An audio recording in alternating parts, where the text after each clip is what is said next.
Thank you for checking out another special episode of EC Convos, the place to have cool conversations with cool people. Of course, I am your host, Eric, and I always thank you for stopping by. Yo, you could have listened to anything in the world, and you chose to be here and listen to my cool-ass voice. I appreciate that. But since you are here, do me a favor and comment and subscribe to this podcast, as well as my audio drama, which is called Jasmine's Therapy, on my sister channel, Stories by Ngolio Co. It's a shameless plug, I know, but hey, we got to keep winning, right? We got to keep the momentum and we got to keep going. Now, as I said, this was a very special episode, but to be honest, it's a much needed episode. And if you don't know my next guest, you definitely should, because she's more than a guest, actually. She's considered a resident of Ngolio Company. And she got her own room and everything, y'all. That's how cool she is. I am definitely talking about the absolutely amazing Angie Mitchell from the Sincerely Angie Podcast. If you're a longtime listener to any of my podcasts, you'll know that she's been on every iteration of it. Whether it be Sample Size Sense, which is my YouTube channel, or if it's TMP Times, which was my previous audio drama, and she was Chris with Decay, the radio host. And yeah, she's been pretty much everything, y'all. She's my unofficial financial advisor because we talk about money all the time and finances on a few episodes that we've done so far. And she's always been willing to give really good information to y'all.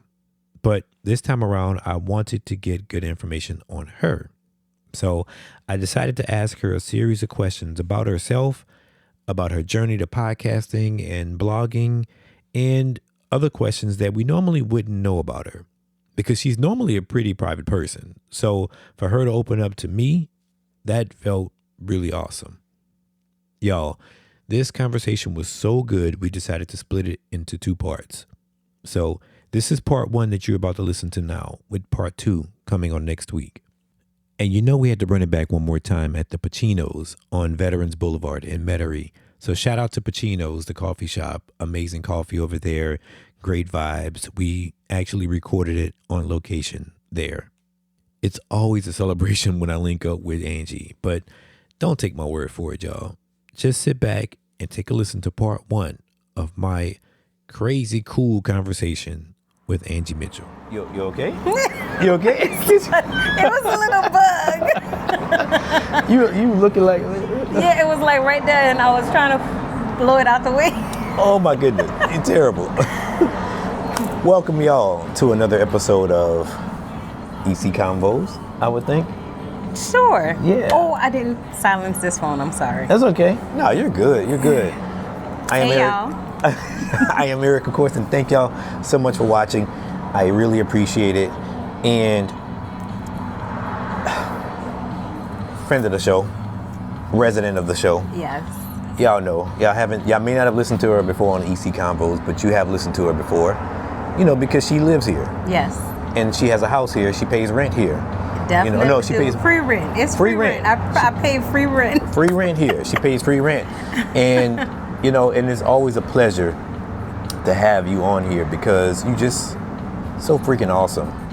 It's always a pleasure to be on here. It's a pleasure anytime if we're talking without recording or recording. It's always a pleasure. You know what? You're absolutely right. You're absolutely right, y'all. I have Angie from the Sincerely Angie Podcast on this bad boy. Yes. And we gonna just hang out today, y'all. I'm in Metairie, Louisiana at Pacino's again. Shout out to Pacino's for allowing us to record again. Mm-hmm. Yeah, it was actually almost 8 months ago, right? 8 or 9. This was back in September of last year? It sure was. That we did the last one, and we talked about a lot of stuff. We talked about a lot of stuff, actually. Yeah. And if I recall, the stuff that we were supposed to talk about, we never even got a chance to talk about. No, we never got a chance to talk about. Right. So. And here we are today with something else that's not what we were supposed to talk about the last time. The last time, exactly. But that's how we are, though. Like that's how it's always been with me and with Angie and myself, and that's how it will always continue to be because we always got a lot to talk about. Yes. But it's you though. It's definitely you. It's me? No. It's you. No, it's you, yo. Leave it to me, and we'll just be. I don't know, but you. I don't know. I can't call it. You have all the ideas, all the creativity, all the your goals, your life goals. My life goals are in direct correlation of what I'm trying to it's in direct correlation to the people that I'm around. You have goals also. In fact, from a financial standpoint, because of you, my credit score is through the roof now. As it should be. As it should be. As it should be. You know, and we've talked about that, and we've talked about a lot of stuff under the sun. We've talked about mental health. We've talked about all kinds of different things. But today, I am going to do what we like to call some rapid fire questions. Okay. And I don't want just regular one word answers like yes, no, or nope, tomorrow, or no, whatever. That's not gonna happen. I need the question answered, and I need why the question is answered. And just to kind of put it in context, y'all, we are outside hanging out. Yes. We wanted to be outside a little bit because one, it feels pretty decent out here today. Yeah. And two, we wanted to get that real authentic feeling of an actual conversation that we're having. Yes. And I always love recording outside personally because I like all the sound effects and the background noise. But this goes back to TMP times because like I remember the first one I heard was the door opening to the store and then the cash register. And I'm like, how does he do that? How did you even get that sound? But I'm sure there's a way, but it blew my mind because it's like you're listening to a book. Aww. But it was a podcast. Thank you so much. It blew my mind because I'm like, how did you hear the door keys, you hear the car keys, you hear the door to the car close, you hear the engine started, and I'm like, who thinks to do that? You know, when you are a creative, you have to be able to continue to create. That's true. You know, and you have to find creative ways to create creative things. And creatives can be boxed in. So to expect anything less than that would be to be boxing you in, and you are not a box. You are far from a box. I am far from a box. And you know what? You know what's funny about that, Angie, is that I literally just started acknowledging that recently. As you should. Because before that, I was like, I just do my thing. I just do whatever I do. But now I'm more like, no, that's me. No. I'm him when it comes to that. Because I know what I can offer to the world. And just like all the people that are around me, like you offer amazing advice to the people, to the world. Thank you. You know, everything from financial to beauty to fragrances. You know, you and I are both on that fragrance kick now. You know, to just overall well-being and life stories. You provide amazing content. Y'all check her out at sincerelyangiem.com. Thank you. Check her out, y'all. I love him for that. I'm telling you, because the podcast and the website, you are it's so funny because I'm kind of glazing her right now because she's just awesome, man. Thank you. Your website is still a website, like even when people don't, like people find alternate ways of being able to showcase content, you still got your website and you still do long form content. I do. Through and through. Yep. And that is a lost art nowadays because everybody wants very short information, very quick bites of stuff or whatever. You provide long form conversations. I do. And I just say, my people gonna find me, and if it's something that you are into, you'll find it. And when you do find it, you'll find it of substance, or it'll be a necessity for whatever you may have going on or whatever. You'll find it when you're supposed to, if you do. And whatever is on there, you'll find something you need. I'm sure of it. I put money on it that anybody who comes there, they'll find something that they never even knew they needed. And that's like my tagline. I'm like, you'll find a little something you never knew you needed. Yeah, 100%. You're absolutely right about that because there's so much information to provide on the website. And like you said, when you need it, you'll see it. Yep. And it'll come to you like it's supposed to. Yep. Thank you though for that. I appreciate it. No problem. I still watch. I still view it. I don't view it as often, but that's about to change because I now subscribe. I'm subscribing to it. So yeah, but no, it's always a wealth of information that people can have. Yes. And so I'm glad to have you on here because we need to talk about you. Now, we're so oftentimes we talk about all the things that you need to do to become a better person, right? Or that people need to do to become a better person. Yes, and I know where you're going, but this is the funniest thing. This past Saturday, I was on the Ron Richardson radio show. Shout out to Ron. Shout out to Ron. And we had never done just him and I before where he was interviewing me. And that happened, and now here we are today, and you're saying it's about me. It's about you. It really is. That's wild. I appreciate it, though. And the thing about you is that, because I've been knowing you for well over a decade now. Yes. And I guess it's safe to say that you are somewhat of a private person. Very. You know, you don't allow people into your life. So for someone like me to be a part of your life, one, it's an honor for me. I appreciate it, number one. Number two, you feel comfortable enough around me to tell other people you about you. I trust you, though. You're very trustworthy. You make it comfortable. You make it easy. You are very relatable.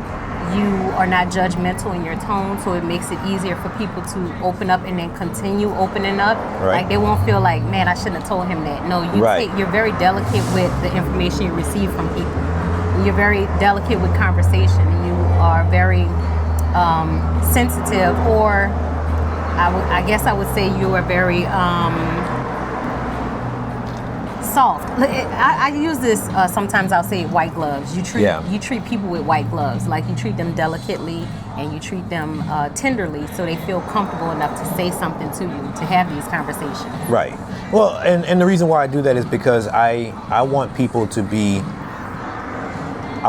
know that I am aware of what you have going on, and I'm aware of the sensitivity of whatever the topic is, and to be able to, you know, like you said, use the white glove treatment for that, and to provide that treatment for people to be able to feel a level of comfort around me. That's always been my goal, whether it's, you know, doing an interview, whether it's doing a podcast, or not a podcast, video. Yeah, I couldn't even get my words together. Whether it be a video, a film, whether it be just anything, any type of content or anything in general, from a professional or from a personal standpoint. My goal has always been to make someone comfortable enough to be able to share it with me, and share it with the world. One, because they know I ain't gonna say it to nobody else. Number one. Number two, because I know how it feels to be judged and how to be ridiculed and to be, the butt of jokes or whatever, because somebody felt comfortable enough to say something to you. Or I felt comfortable enough to say something to somebody, and then they turn around and use it against me. So I know how it is. So I appreciate that. I appreciate you allowing that. But let's get to it. Okay, because if you talk about me, I'll talk about you all day long. I know. I'm going to turn it right back to you. I know you will. But okay, so if you don't know, she has a podcast. I do. It's kind of sad, but she hasn't. You ain't gonna do that? No. Okay, we're not gonna do that. We're just gonna say that she has a podcast. Okay? Yes. I'm gonna tell her myself. Okay.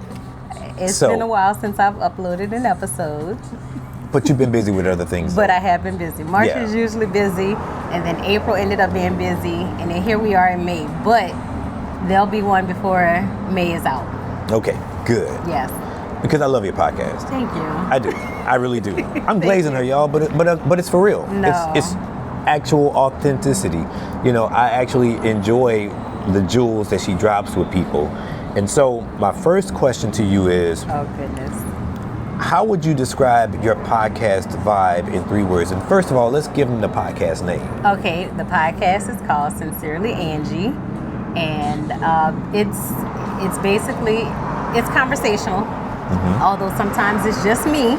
I usually speak on what I feel deeply in my heart, or what I was led to speak on. So that could be finances, it could be life, it could be a revelation that I got, it could be anything. It's like I told him, he's not a box, I'm not a box either. So it could be anything from A to Z. But yeah, so it's conversational style, but it's just basically I'll pick a topic and I'll give you my honest thoughts or opinion, or tell a backstory or something like that about how that particular topic has either happened to me, affected me, or something. So yeah.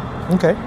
So in 3 words, describe the podcast. Yeah. The podcast vibe. Okay. I would say chill,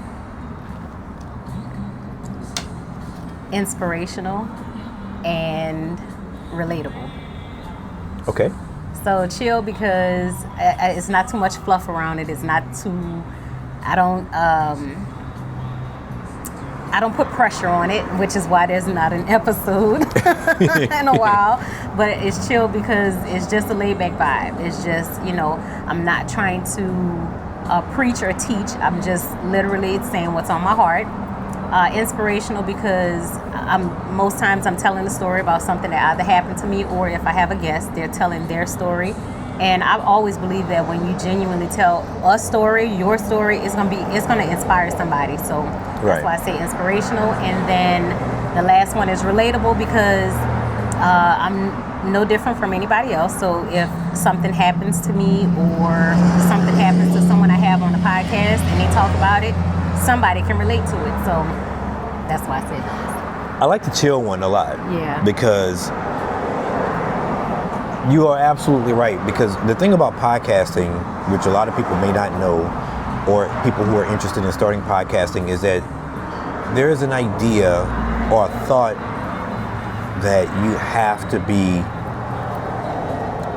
like, you have to follow a schedule. Mm-hmm. And a lot of times, I always look at it like the Dr. Dre method, right? Where I'm not going to be like someone who has to consistently put out content, like an influencer who feels like they have to put out something every week, 2 times a week, every week, or whatever. I like the idea of it being chill simply because you're not obligated to having to post something once a week unless you just feel like you need to. You post whenever you're ready to. Yes. The only downside to that, I'm sorry. Mm-hmm. The only downside is that lack of consistency causes you to not have the viewership because people don't know when you're going to put out another episode, so they're not looking forward to it. They're kind of just like, oh, she'll put one out when she put one out, versus when you are consistent, there's a time, there's a date, we know every Wednesday or every Monday, we know where to come for content that is not there. That part is not there. So it's a balancing act.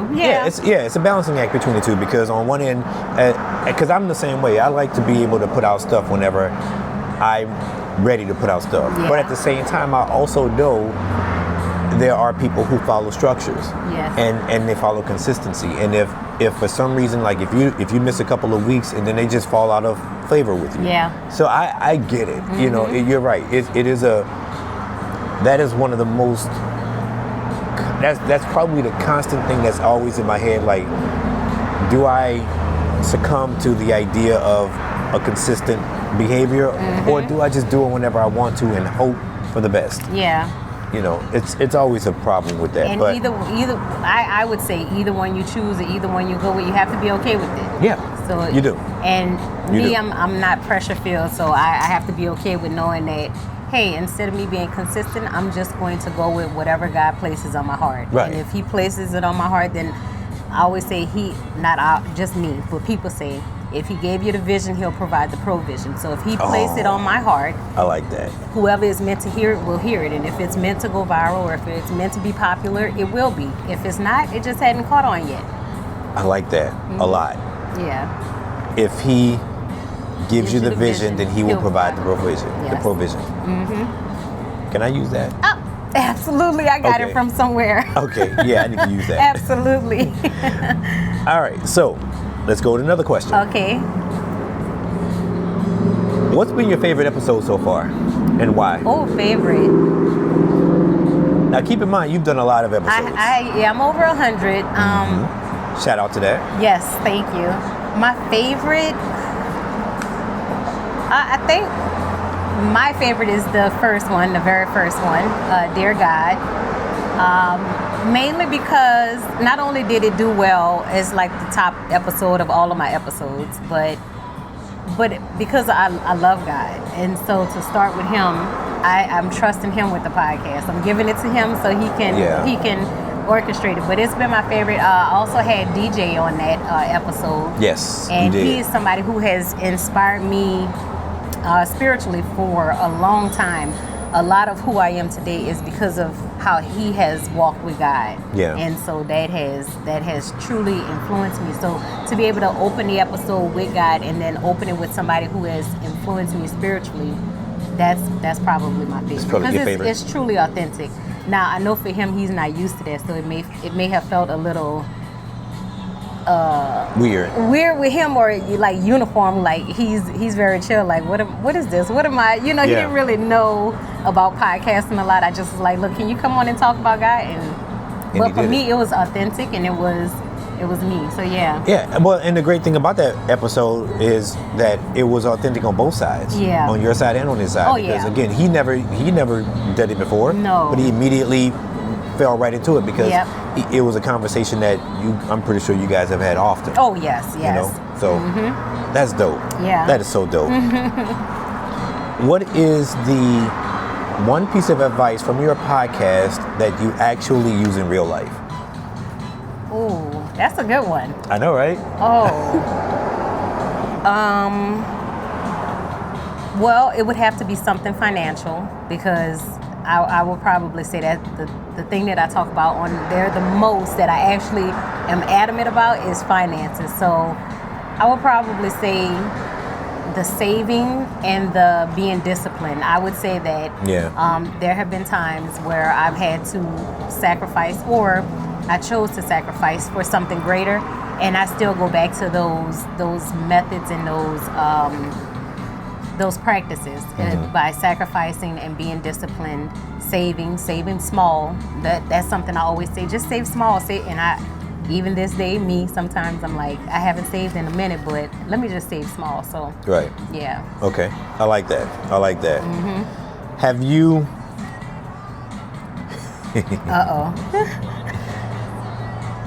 Has your podcast changed how you think about mental health?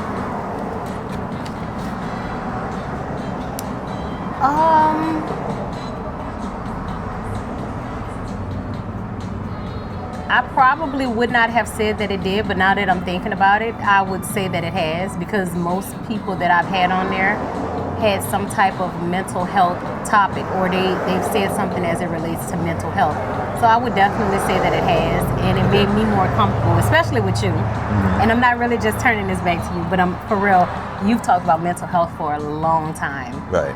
And I've talked about it as well, but I've never pulled the trigger on seeking therapy, and I finally did. And I think that the influence of people that have come on, and yourself, has helped my mental health journey. And the podcast itself, I think, is a safe place for people who may have mental health issues and or no issues, so to speak, but just a journey that they're on. So yeah, I would say that it has. Okay, well, good. And let me add on to that a little bit. So the mental health is a broad spectrum, right? Yes. We know that. Yes. We understand that. One of the things that I've learned from your podcast is, and I mentioned it earlier, was finances. Mm-hmm. And my opinion is finances can also be a form of mental health. Yes, it because can. if you don't know how to manage your finances, it can put you in a position of sadness and depression, right? Yes. And then everything obviously compounds on top of that. Mm-hmm. So I can account for that, because you helped me so much with finances and with just financial literacy, and it has helped my mental health tremendously. So I can attest to that 100%. Well, that's good. I appreciate that. Yeah, I'm for real about that, because I think, and a lot of people don't realize that if you have money, and I hate to bring it on money or whatever, but if you have money, or if you have finances, if you have your finances in order, then there's a level of comfortability that you have. Yes, absolutely. One less thing to worry about. Absolutely. Right? And so, but if you don't have that, then everything begins to be a problem. Yes. Obviously, that plays a huge role in mental health. Yes, it does. And a lot of people don't directly correlate their stresses currently to it be the core of it being something financial. Something financial. They'll say, man, I just can't, and not realize, maybe if they just did one thing, that will probably eliminate some of their stressors. And so, like, a lot of times I'll hear people, I saw a post recently, and they said, life is life for everybody right now, and you have to be kind to people, and something else. And at the end of the post, it says something like, because we don't have money like that or something. And I was about to share it until it said we don't have money like that. Yeah. And I'm like, I'm not, even if that wasn't my situation, I would not share that, or I would not like that post, because that means that I'm agreeing with the totality. That mindset. I don't agree with that. I'm not going to succumb to, and it's small things like that you have to be cognizant of. You have to be aware that, hey, each time you share something that says, oh, my finances are bad, or each time you agree with that post or that thing or something somebody said, that's your financial mental health that's dwindling away with that, because now you're succumbing to, oh, I don't have it like that, I'm never gonna have it like that, or I don't have it like that, and it's not. Nope, you are blessed, you are highly favored, you are rich, and those statements are not false, they're true statements. They're true statements, but right. you have to be cautious, and that's one thing that DJ, I used to tell him, I said, you look at life with rose-colored glasses, until I realized a place of faith that he was coming from. And it's not through rose-colored glasses, it's just that he's not going to succumb to his situation and be like, oh, I'm broke. Yeah. If that was his story, he's not going to, he's never going to let those words come out of his mouth, because number one, if you believe in God and you have a relationship with him, and as a child of God, we are supposed to live in abundance. And he don't have no broke children. Yeah. Like, no, you don't have it yet, but you have it. Like, it's a mindset. You have to see it. You have to see it. You have to see it, Yeah. and you're absolutely right. And that's what I was going to mention about him, is that he has an abundance mindset. Yes. I mean, it may not be my position now, but it is my position. Yep. You know. And you can't tell him no different. You can't tell me no different. Believe it. Yeah. And that's why I said he rubbed off on me, because I'm like, and I looked at it as a negative. I'm like, you're not looking at the reality of things and everything. And now you can't. You can't tell you nothing. You can't tell me nothing about it. You can't tell me nothing. Right. I honestly, like, I go back to that post when it said something. I'm not going to agree that I have money troubles, because I don't. Right. Not that I currently don't. I'm just saying that's not something I'm going to be like, oh yeah, I got money trouble. I don't. I don't have money troubles. Because even if I currently did, I don't. Right. And you'll be surprised, because a lot of times you'll see that, right? I just can't get ahead. Yep. Or it's always something. You're right. I can't win for losing. You're you know? right. And I have friends, you know, and family members that mention things like that, and I'll be like, nope. You can't do that. You can't do that. I bet I'll be on the phone with Yanni, and she'll say something, and I correct her, right? She was like, thank you so much for that. And she correct her language right then and there. Yeah. It's like, no. It starts with that. And you have to do that. And it rubs off on that person, and that person is going to rub off on somebody else. Yep. So it's going to be a chain reaction. It may not happen right away, but it just like it happened with DJ to me to now Yanni, and Yanni is going to happen to her and somebody else. It literally is a chain reaction, a ripple effect, and you cannot let your wording dictate your life, because if you say I can't, you sure can't. Right. Right, and you won't. You won't. You won't, because you know, and let's move forward, because we can talk about this all day. Because we can talk about this all day. All right. How do you decide what topics to cover on your podcast? You kind of alluded to that earlier. Yeah. I did. So, what'll happen is I'll either have a dream about something, or I'll read something, or I'll watch something, and whatever it is. And so I'll have topics like Dear God, Dear Love, Dear Dater, you know, just anything. And so the most recent one that has been coming up is Dear Distractions. I don't believe I've had a distraction episode before, but that thing keeps popping up. And so now what'll happen is either I'll see something in the Bible, or God will give me a scripture and it'll relate to something like that, or I'll watch a sermon, or I'll listen to a podcast, and then they'll talk about distractions, and then I'm like, okay, it's meant. That's where I'm supposed to go with it. And then I'll just get on the mic, and I may jot down some points or something that I want to talk about, or I'll draft a blog post, because I usually try to get my blog post and my podcast to line up so you can have a reference point for the person who likes to read or the person who likes audio. It's both there. So if on a blog post, it'll be linked and you can listen to it or you can read it. And so I'll just start drafting up a podcast episode on the blog, and then as I draft it, things that I've written down or talked about, then again I'll hear that somewhere else, and I'm like, okay, yeah, it's confirmed. It's time to talk about it. Right. Okay. So this actually goes along with the next question that I was going to ask you. Okay. What is your what's the one topic that you didn't expect to talk about but ended up loving? Oh, that's a good one. A topic that I ended up that I didn't want to talk about, that I ended up loving. That you ended up loving, yeah. The one that you didn't want to talk, that you didn't expect to talk about. Didn't expect to talk but you about, but ended I up loving. Yeah. Oh, that's a lot of episodes though. That's a lot of them. Yeah. I can't pick one because it's a lot. You've done a lot. I'll go back and I'm like, oh, that was actually good. I like that. That was actually, and that happens a lot where I'll go back and I'll read a blog post and I'm like, I wrote that? That's fire. Like, that came out of me. So, but that has happened many of times on the podcast because I'm going through the topics in my head and I'm like, that happened with this one, that happened with this one, and I ended up liking them all. So I can't pick one. Okay. I can't pick one. Well, let me ask you this then. So, you mentioned just now that you go back and listen to them. Yeah. Why do you do that? Well, for the longest, I did not. I just posted it. I edited it. Yeah, I would edit it, and then I would post it and let it go because I did not like the sound of my voice. Mm-hmm. But as God would have it, that's just, it's a thing that I'm meant to talk. So I would go back and listen to them to see, okay, did I stay on topic? Did I forget to say something or ask something if somebody else was on the show? And I've learned to love my voice too. So just to go back and make sure that I said everything that I wanted to say, and if I needed to, and I repeat myself a lot too. So if I've said it on multiple episodes, I'll say, I know I've said this before, but you're reiterating it. Mm-hmm. Yeah. But yeah, I do go back and listen. I have not listened in a while, but sometimes on my my Apple podcast, when I go to see if somebody has listened to something else, because I'm subscribed to my own, because I want to see how the episode shows up. Right. So I'll see it and I'm like, let me listen to this one. Let me see what I said on here. Yeah. So yeah, if it pops up somewhere or I see it, then I'll listen to it. Okay. Well, with that being said, then has a guest ever said something to you that really stuck with you? Or have they ever said something, not to you specifically, but have they ever said something that really stuck with you? Yes. And what was it?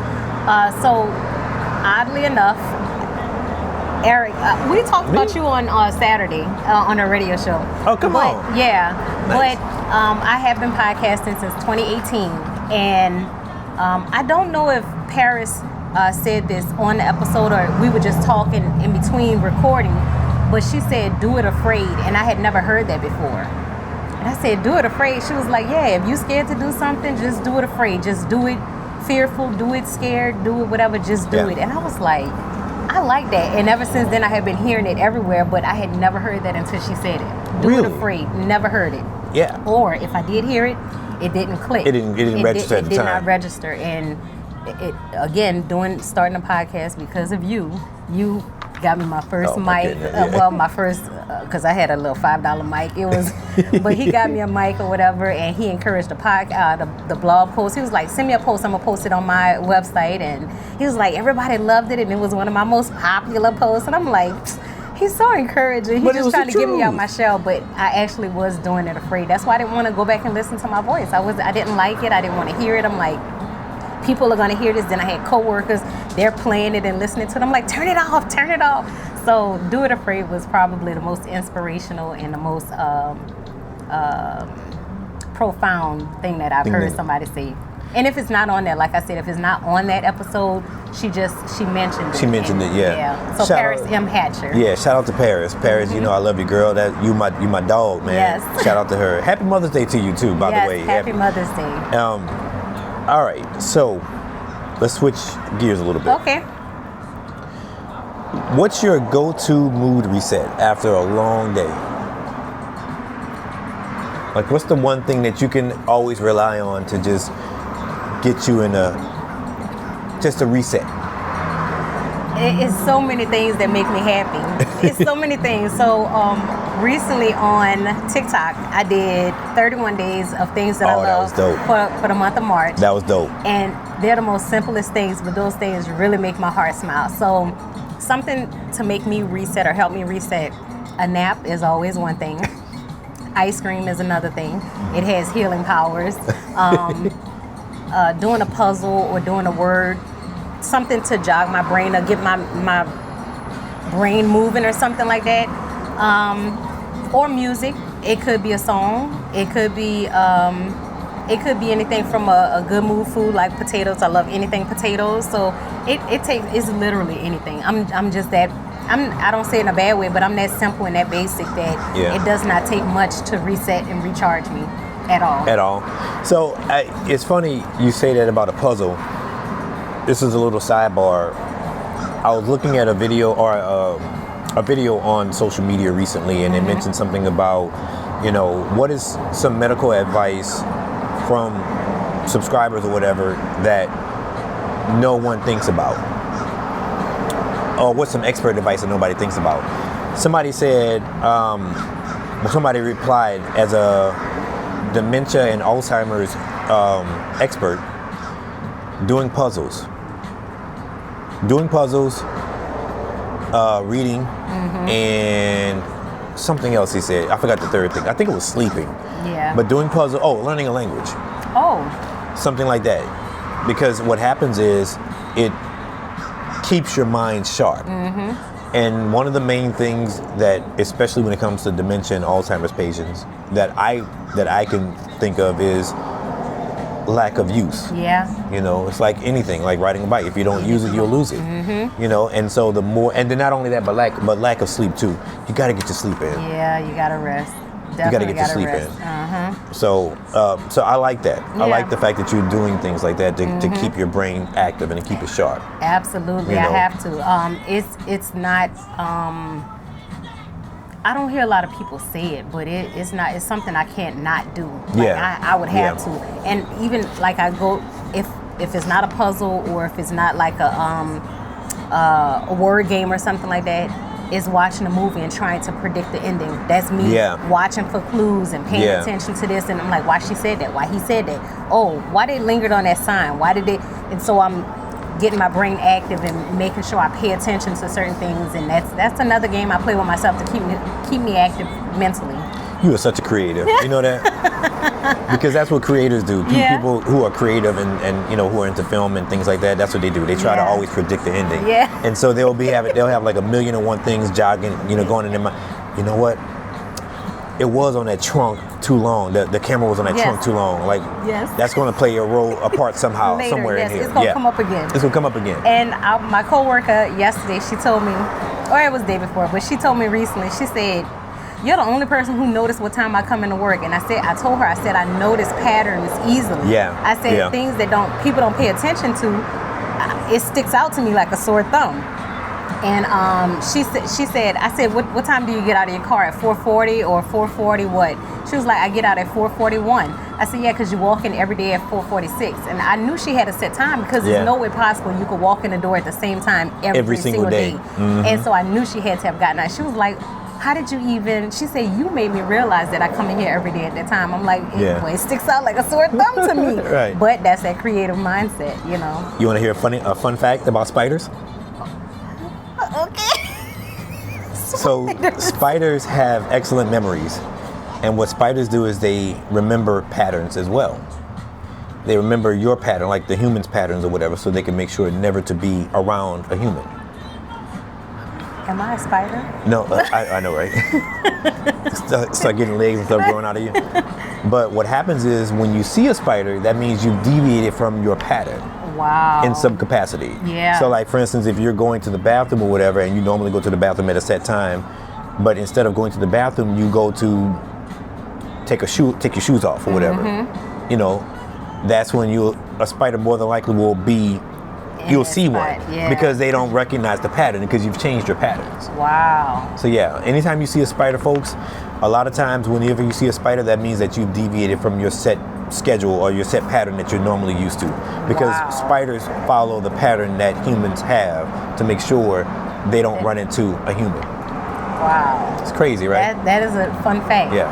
And that's another thing. I have like a wealth of knowledge. See how he said that? Sometimes Yana say like, who knows that? And I'm like, girl, everybody. And she's like, no, nobody knows that. And I'm like, oh. But it's normal to us. I love that.